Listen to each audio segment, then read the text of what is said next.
Hello everybody and welcome to the Daily Splatt. Today is video number 9 in our series of 20 previewing the English Premier League season 2012-2013. Today we are looking at Newcastle United. So let's get started. Newcastle United finished last season in 5th position, an absolutely amazing achievement for them. 65 points was their final total.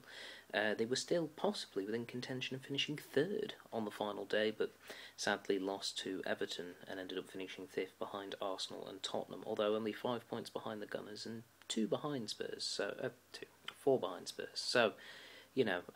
all in all, not a bad season. The fact is they finished a point ahead of Chelsea, the European champions, so not bad at all, and indeed finished above, well ahead of Liverpool, actually, by a whole 13 points. So Newcastle sort of came from nowhere. Of course, this was only their 2nd season back in the top flight after their year's hiatus in the Championship, and boy, has Alan Pardew got them working. The mid-season signing of Papis Demba Cisse probably proved to be one of the most effective January signings we've ever seen, and he pretty much took over the goal-scoring responsibilities from Demba Ba, who, in the first half of the season, was absolutely fantastic himself. So, they've not done too bad there. And now, of course, we're heading into this new season. The question is, can Newcastle maintain that level of excellence that they found? And, stay in 5th, stay in, the Europa League spots, or possibly even make that push up into a Champions League spot. It's going to be hard when you consider that Arsenal have re-strengthened, and Chelsea in particular have strengthened their squad, and Tottenham at the moment have, sort of in a weird reflux building stage, but have brought in, Sigurdsson and Vertonghen, so, they've strengthened as well.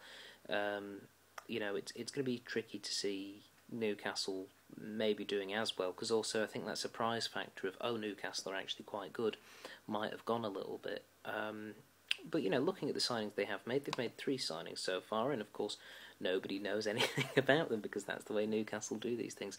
They have signed someone that I am aware of, Curtis Good, and that's because he played in the A-League for Melbourne Heart, and of course being in Australia and being a football fan, I watch A-League football, and I'm very surprised they did go with Curtis Good. He is a good player, nominative determinism aside, he is actually a good player. And it'll be interesting to see what they do with him because he is very young, but a lot of promise. So we'll have to see what Newcastle do there. But they have signed a couple of other players from the French leagues, as you'd expect. Romain Amalfitano, sorry, reading this one, I can't quite pronounce that. Anyway, Romain Amalfitano, who has joined the club, he's 22 years old, he's a midfielder, he's joined from Remis on a free transfer as well, so not bad at all there price-wise.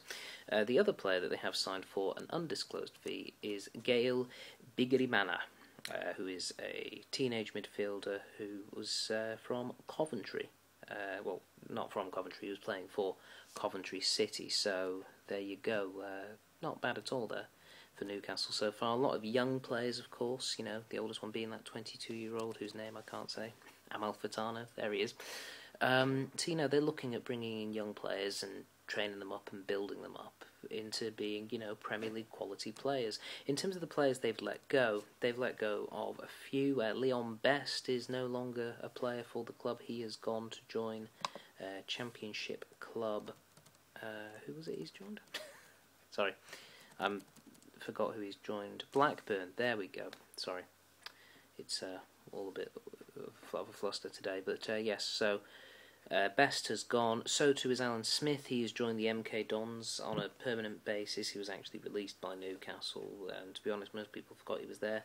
And Fraser Forster and Danny Guthrie have also left the club, so no players have left yet, have been big losses, and that's actually a bit of a surprise, and a welcome surprise for Newcastle fans, because a lot of people thought, they're going to be receiving big offers for the likes of Johan Cabaye, Cheick Tiote, Demba Ba, all these players that they've done so well to mould into this team, Colaccini and Tim Krul, players who all stepped up and were doing well. Everyone thought, City will be in for this one, and United will be in for that one, and, talk of Madrid and Barcelona possibly interested in 1 or 2 of the players, and things like that, and it hasn't happened.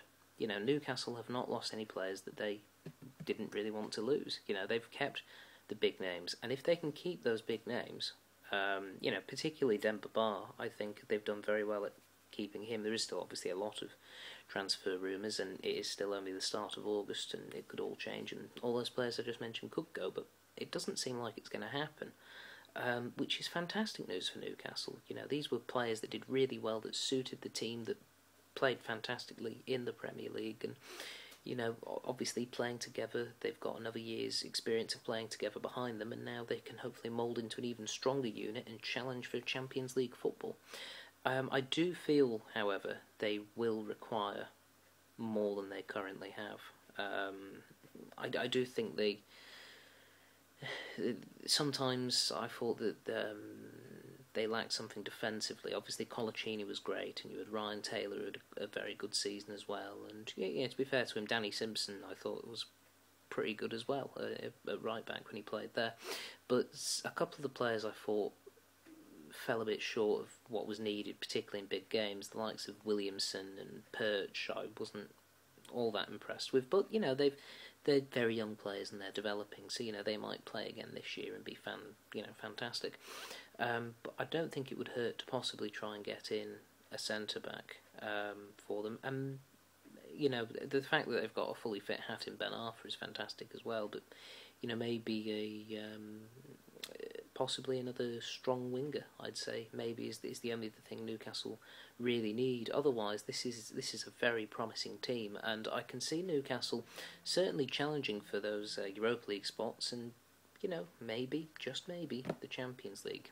I say just maybe because I'm not tipping them to finish there. I reckon you're looking at a 6th place finish for Newcastle. I don't think they'll be caught by the likes of Everton and Liverpool unless they have a stinker, but equally, I'm not convinced that they're going to finish above United City, Chelsea, Arsenal, Tottenham. So 6th sort of makes sense. But we shall have to wait and see whether it was a flash in the pan or whether this will be a more consistent thing now. And we'll see Newcastle challenging up at the upper echelons of the Premier League.